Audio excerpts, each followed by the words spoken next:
Hello, namaste everyone. I'm dietitian Supriya Mishra back again with child nutrition. In the last few videos of mine, मैंने आपको बताया nutrition किसे कहते हैं, nutrients क्या होते हैं, देन चाइल्ड न्यूट्रिशन में हम क्या देखते हैं, देन ब्रेस्ट फीडिंग क्या होता है। फिर हमने लास्ट वीडियो में जैसे हमने डिस्कस किया था कि बीएमआर और बीएमआई किसे कहते हैं, हम उसको कैसे कैलकुलेट करते हैं। तो अगर आपने नहीं देखा है ये वीडियोस तो प्लीज़ आप जा कर के देखें, इट्स वेरी वैल्यूएबल वीडियोस। और अभी जो है मैं आपको बताऊंगी कि किड्स हेल्दी ईटिंग क्या होता है। तो let's start with it. Building a healthy and balanced diet. Eating a variety of foods keeps our meals interesting and flavorful. It's also the key to a healthy and balanced diet because each food has a unique mix of nutrients, both macronutrients and micronutrients. अब जो हम खाना खाते हैं तो अगर हम उसमें वैरायटी ऑफ फूड्स इंक्लूड करते हैं तो वो देखने में ना बहुत ही इंटरेस्टिंग लगता है और बहुत ही फ्लेवरफुल लगता है। वो देख के लगता है कि अरे इसमें इतने सारे फ्लेवर्स होते हैं। और ये जो है एक की है, एक चाबी है बैलेंस्ड और हेल्दी डाइट लेने के लिए, क्योंकि इसमें हर एक फूड के अपने अलग न्यूट्रिएंट्स होते हैं। जैसे कि अगर हमने उसमें रोटी ऐड किया है तो उसका अलग न्यूट्रिएंट्स होगा। तो हम क्या ले रहे हैं, हम गेहूँ कंज्यूम कर रहे हैं, सीरियल कंज्यूम कर रहे हैं। अगर हम चावल ले रहे हैं तो हम क्या कंज्यूम कर रहे हैं, हम चावल कंज्यूम कर रहे हैं। अगर हम दाल ले रहे हैं तो हम क्या कंज्यूम कर रहे हैं, दाल। फिर जैसे सब्ज़ी होती है, सैलड्स होते हैं, कभी कभी हम मीठा भी खाते हैं, कभी कभी हम फ्रूट्स भी लेते हैं। तो अलग अलग फ्रूट ग्रुप्स के अपने अलग अलग न्यूट्रिएंट्स होते हैं और यूनिक मिक्स ऑफ न्यूट्रिएंट्स जैसे मैक्रोन्यूट्रिएंट्स जिसमें कि कार्बोहाइड्रेट, प्रोटीन एंड फैट आता है, और माइक्रोन्यूट्रिएंट्स विटामिन्स एंड मिनरल्स आता है, जो कि हमने अपने पिछले वीडियोज़ में हमने डिस्कस किया था। नाउ अब आते हैं हम वेजिटेबल्स पे। Along with filling half of our plate with colorful vegetables and fruits and choosing them as snacks, split the other half between whole grains and healthy proteins. Vegetables and fruits को हम अगर अपने plate में लेते हैं और अगर हम उसको एज अ स्नैक्स चूज़ करते हैं तो हमको अपने अलग हाफ का जो है उसमें हम होल ग्रेन्स और हेल्दी प्रोटीन हमको उसमें इंक्लूड करना चाहिए। नाउ जितने ज़्यादा वेजीज़ होंगे, जितनी ज़्यादा वैरायटी होगी, वो उतना ही अच्छा होगा, it will be better. Potatoes और फ्रेंच फ्राइज़ जो होते हैं वो वेजिटेबल कंसिडर नहीं होते। हम पोटैटो को वेजिटेबल कंसिडर नहीं करते क्योंकि उनका जो है ब्लड शुगर पे नेगेटिव इम्पैक्ट होता है। ये हेल्दी नहीं होता है बच्चों के लिए। Then comes fruit. Plenty of fruits हमें खाने चाहिए। अलग अलग कलर्स के फ्रूट होते हैं, हमें सारे फ्रूट्स खाने चाहिए। तो अलग अलग कलर के हम फ्रूट्स देंगे तो बच्चों को भी इंटरेस्ट जागेगा कि अच्छा कल हमने ये वाला फ्रूट खाया था, अच्छा कल वाला फ्रूट इस कलर का था, आज हमने इस कलर के फ्रूट खाए। तो वो भी ना, अगर हम फ्रूट्स चेंज कर करके देंगे, अगर हम वैरायटीज़ इंक्लूड करेंगे फ्रूट्स के, तो वो भी खाएंगे, उनको भी इंटरेस्ट होएगा to eat fruits. Then whole fruits को हमको इंक्लूड करना चाहिए और sliced fruits rather than fruit juices या जूसेस हमें कम से कम इंक्लूड करना चाहिए। एक स्मॉल ग्लास पर डे हमें ये कोशिश करनी चाहिए कि हम ज़्यादा से ज़्यादा fruit as a whole consume करें, पूरा कंज्यूम करें, ठीक है। या फिर स्लाइस्ड भी कंज्यूम कर सकते हैं, बट वी शुड प्रेफर कि जिस फ्रूट को हम पूरा होल फ्रूट खा सकते हैं, जैसे कि एप्पल है, गुआवा है, तो हमको उसको एज अ होल फ्रूट खाना चाहिए।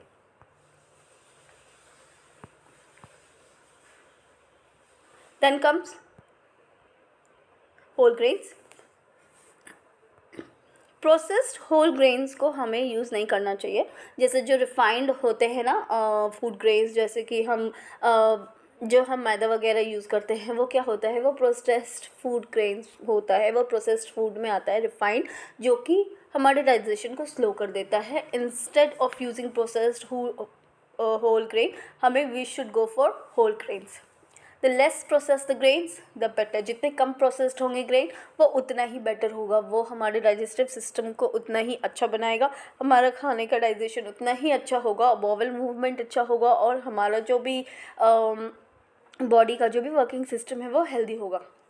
ओके, ना होल ग्रेन्स में क्या आता है, whole wheat, brown rice, quinoa, foods made with them, जैसे कि whole grains pasta, 100% whole wheat bread, have a gentle effect on blood sugar and insulin than white rice, bread, pizza crust, pasta and other refined grains. अगर हम whole grains का use किया हुआ कोई भी product खा रहे हैं, जैसे कि होल व्हीट खा रहे हैं, अगर हम सफ़ेद चावल खा रहे हैं, क्विनोआ या जो भी हम उससे फ्रूट्स बना रहे हैं, जैसे पास्ता, अगर हम आजकल ग्रेन्स के भी पास्ता आते हैं, अगर हम वो यूज़ करें तो उसके कम इफ़ेक्ट होगा blood sugar and insulin as compare to refined grains.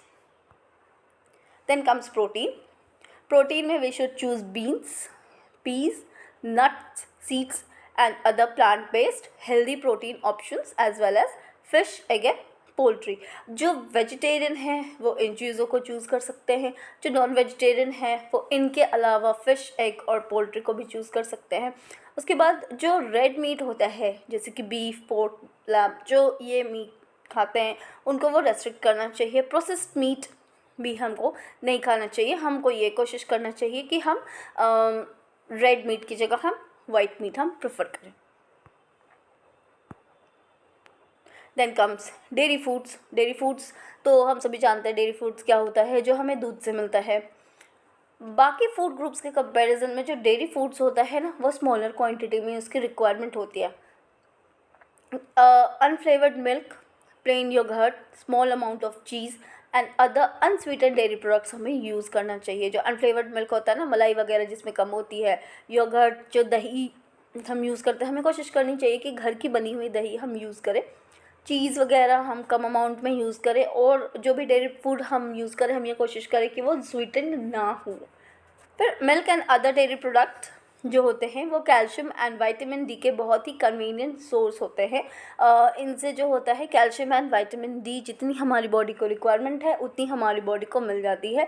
लेकिन optimal intake of directory product are still to be determined and research is still going place. मतलब अभी तक हमें कितना लेना है वो अभी भी इस पर काम चल रहा है। फॉर चिल्ड्रन कंज्यूमिंग लिटिल और नो मिल्क, अगर वो नहीं ले रहा है तो हमें डॉक्टर से पता करना चाहिए कि कैल्शियम एंड विटामिन सप्लीमेंटेशन क्या होता है। बट हमें ये कोशिश करनी चाहिए कि बच्चे को ज़्यादा से ज़्यादा हम जो भी डेयरी प्रोडक्ट है उससे हम उसको ये कैल्शियम और विटामिन डी हम उसको प्रोवाइड करें rather than with the help of the medicines. Okay, oils and fats. Now, it is also important to remember that fat is a necessary part of our diet. What matters most is the type of fat we eat. कई बार क्या होता है, लोग जो होते हैं ना, जिस चीज़ से हमको फ़ैट मिलता है उसको लेना ना वो पूरी तरह से बंद कर देते हैं। ये चीज़ को हमें नहीं करनी चाहिए। हमें फ़ैट लेना है, लेकिन हमें वो वाला फ़ैट लेना होता है जो कि हमारे शरीर को फ़ायदेमंद हो, हमारे शरीर को फ़ायदा पहुँचाए। वो ये डिपेंड करता है कि हम किस तरह का फ़ैट ले रहे हैं। Now we should regularly choose foods with healthy unsaturated fats. Unsaturated fats जैसे कि फिश से आ गया, नट से आ गया, सीड से आ गया, और हेल्दी ऑयल्स जो कि प्लांट से आते हैं। ये जो फैट्स होते हैं ये अनसैचुरेटेड फैट्स होते हैं, हेल्दी अनसैचुरेटेड फैट होते हैं।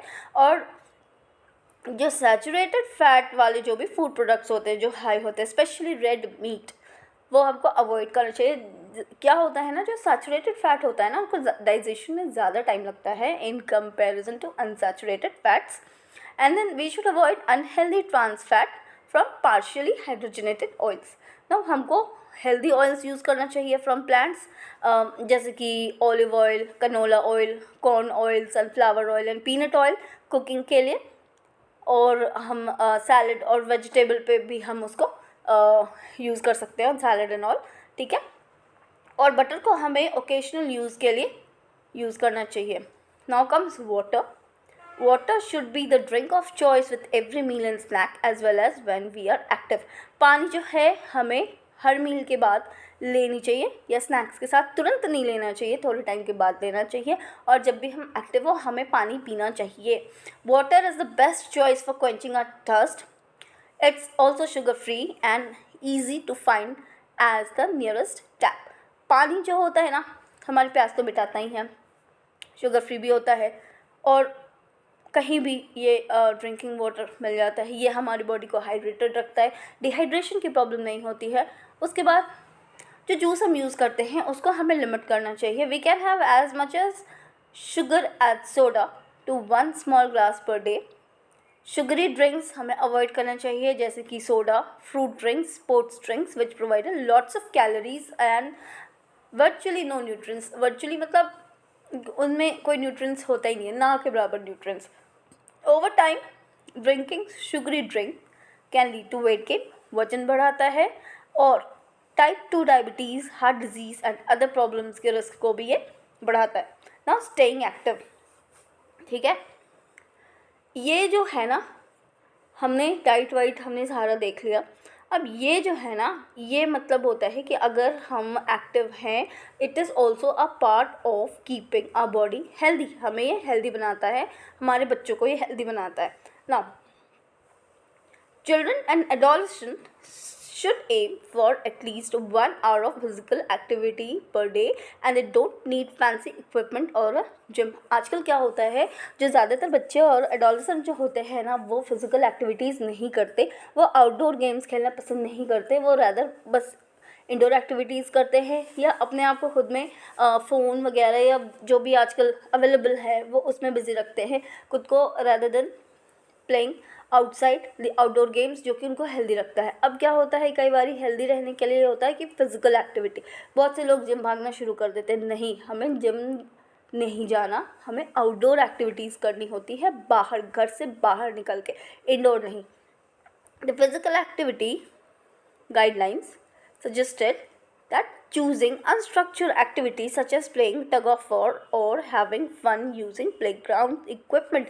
जैसे कि क्या होता है कि अगर हम प्लेग्राउंड में जाते हैं, हमें बहुत से इक्विपमेंट मिलते हैं खेलने के लिए।